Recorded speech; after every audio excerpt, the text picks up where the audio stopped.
since we got so many heroes in Call of Dragons, we already got G6 heroes for every single troop type. I think it's time for us to make 3 March setups, because 1 March setup is never enough, right? When you have like 6 generation of legendary hero pairs for every single troop type, of course you have to have at least 3 marches which you will be able to play in order for you to actually get a good amount of merits and at least understand the minimum requirements which this game is getting, because it's already in a third year, right?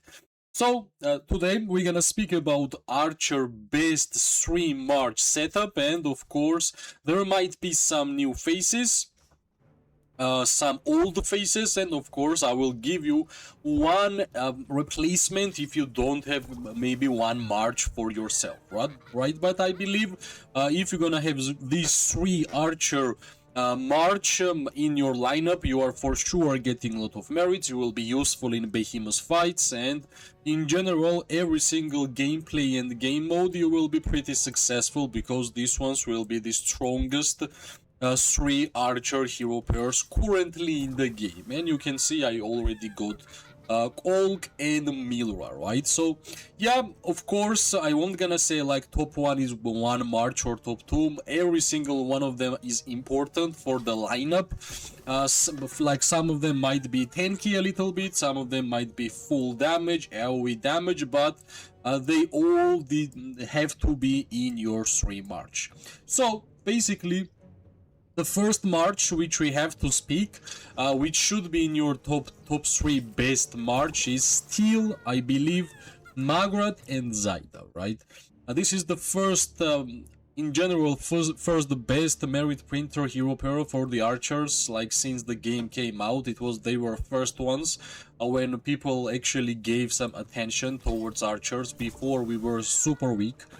So Magrat 5551 and Zaida Awakened should be your minimum in order for you to actually feel the strengths of this hero pair.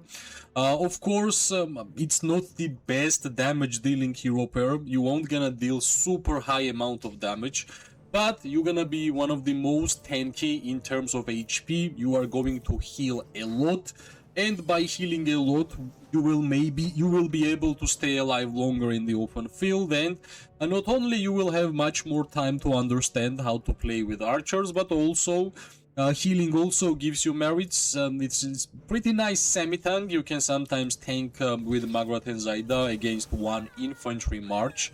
They can heal up a lot while fighting melee also, because variable healing works like that too.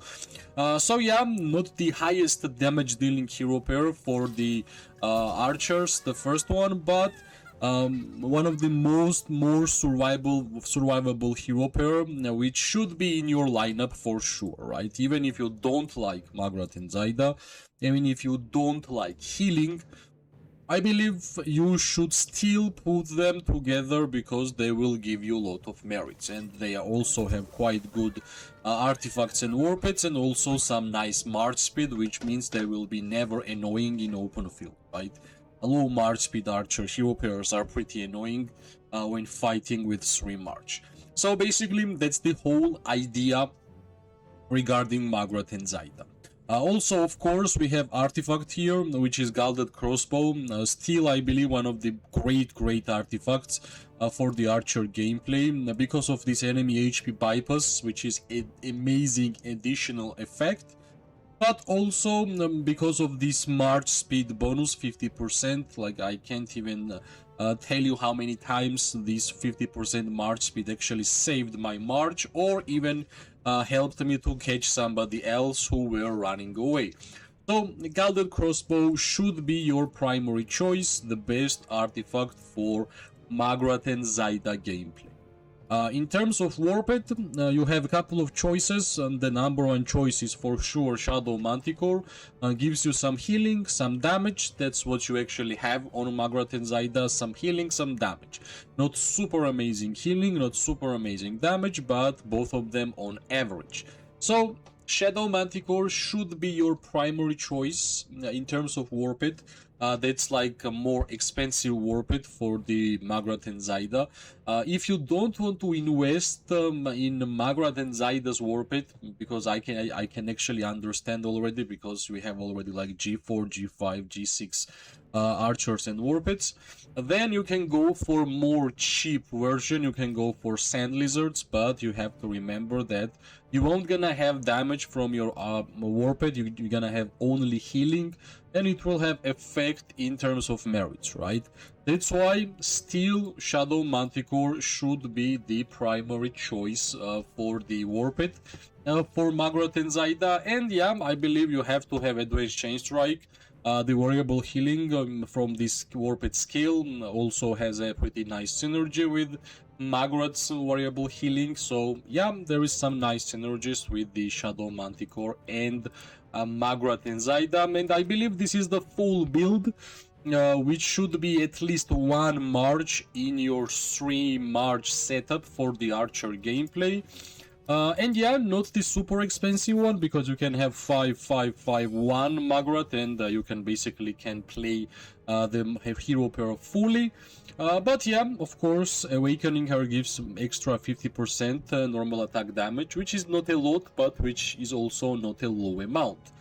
That's our first March for the 3 best March setup for the Archer players.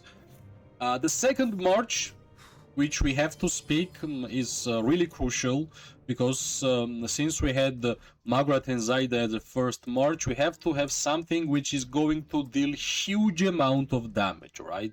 That's for sure Ruby and Kylan. Ruby and Kylan deal huge amount of damage, especially AoE damage. Also, they have one of the most unique artifacts, which we also going to speak. But at first, let's speak about the whole idea of this hero pair, right?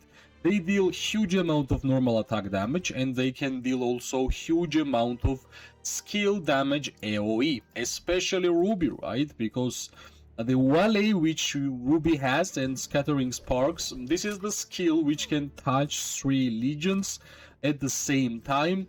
Extra legion, extra target can be from the 4th skill. So basically you are machine here, right? You are getting a lot of targets around you, and that's actually what it means to be super full damage build for archers. And I think not having Ruby and Kylan in your 3 March best setup for archers, you are going to do something horrible for yourself, because I believe even with G6 archers, Ruby and Kylan will still be one of the highest amount of merits in this game. And also pretty nice, you're gonna have second Garrison legendary hero.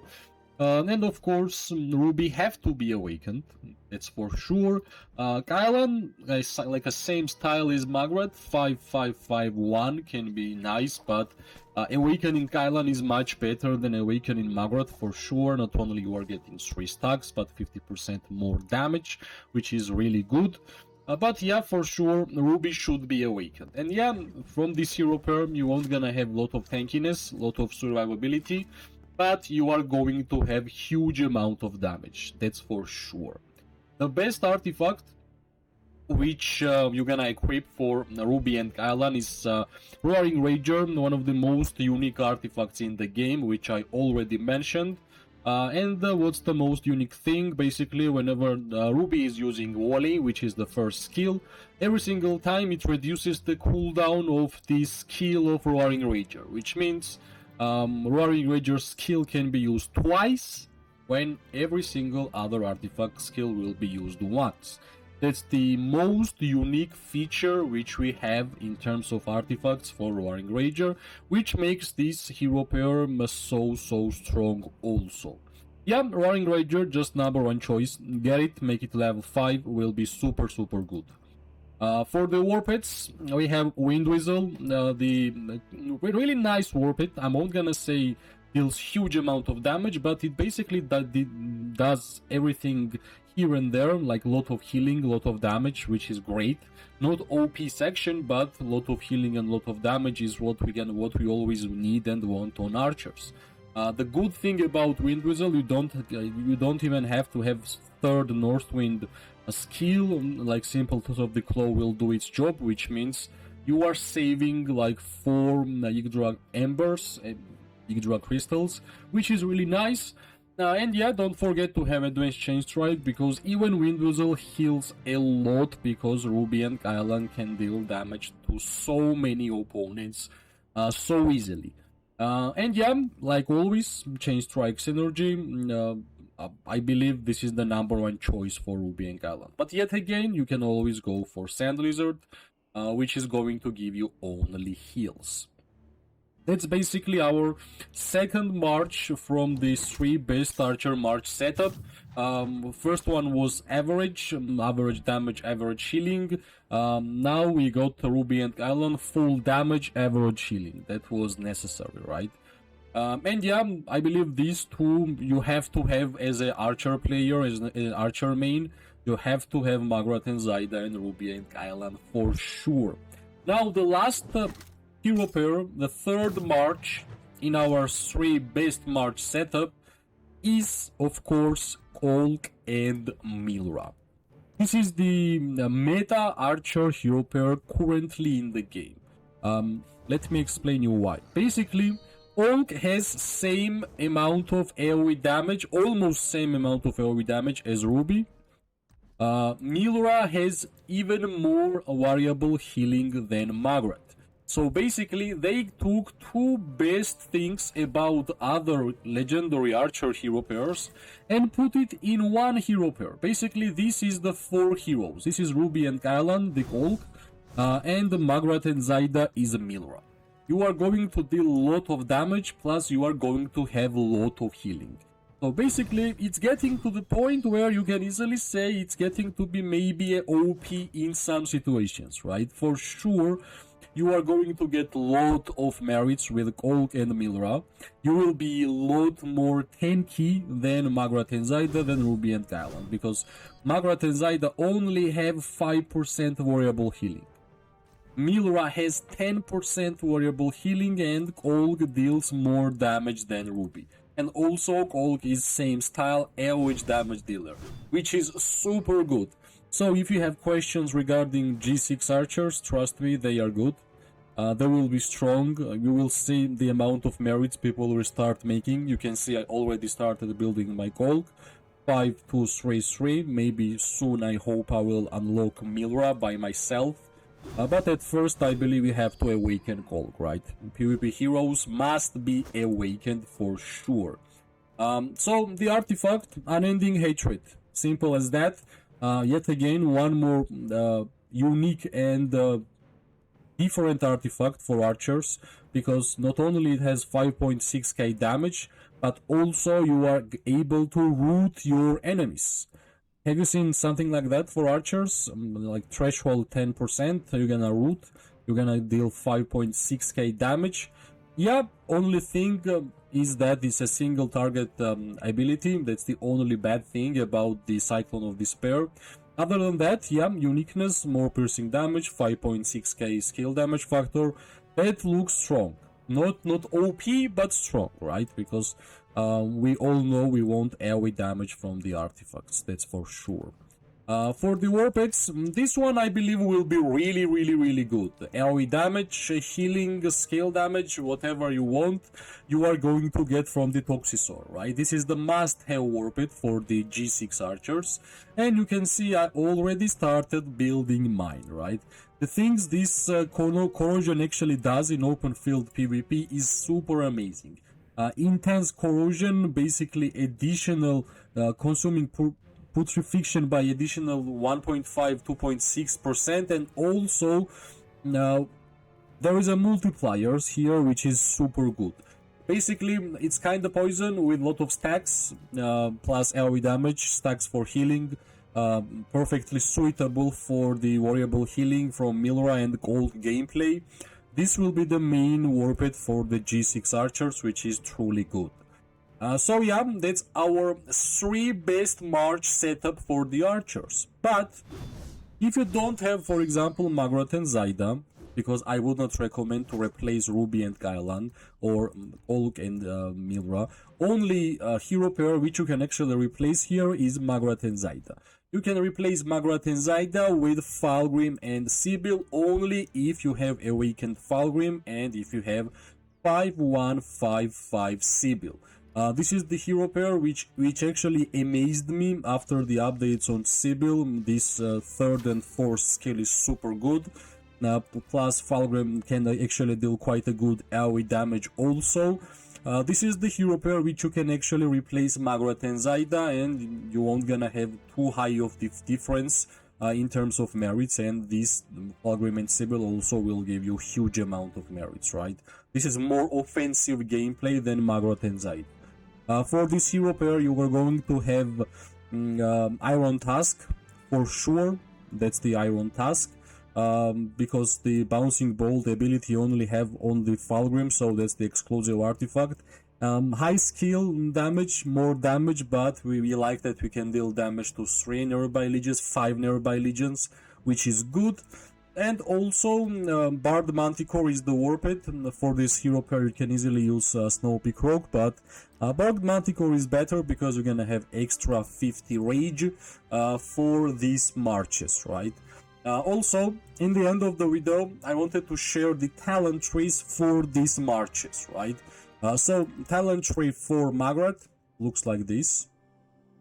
Precision talent tree for sure. This is the talent tree which I'm using on my Magrat and Zaida. Talent tree on my Ruby and Kailan. This is the talent tree which I have been using Ruby and Kailan since they came out, and with a pretty good success, I will be honest. And this is the talent tree which I will be using Olg and Milra. A pretty same style, lot of march speed, lot of consistent damage. That's what I like from my talents on my archers.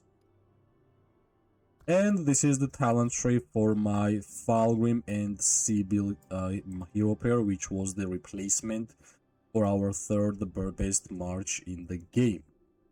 So yeah, that's the talent trees for the hero pairs which we just spoke. And yeah, I believe these are the 3 best archer hero pair for this 3-man setup. 3 archers are basically really nice, even in statues, even in open field. More accessible for free-to-play players than 5 marches. As always, if you liked the video, press like, subscribe, share. It always gives me more and more motivation to make more content for this game. I wish everybody an amazing day, morning and night. We are going to see each other really soon. Bye bye and good luck.